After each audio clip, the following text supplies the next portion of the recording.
Isa sa madalas na mga dahilan kung bakit karamihan ay nakakaramdam ng stress ay may kinalaman sa ating hanap buhay o yung pinansyal na aspeto ng ating buhay.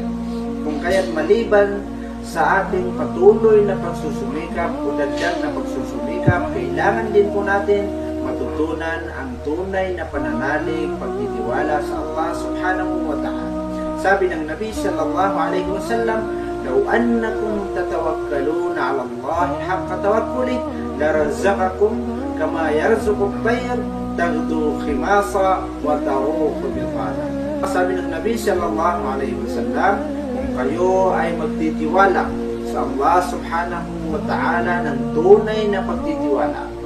haqqa tawakkul, larazaqakum kama yarzuqu at-tayr, kayo ay bibiyayaan o tutustusan ng Allah subhanahu wa ta'ala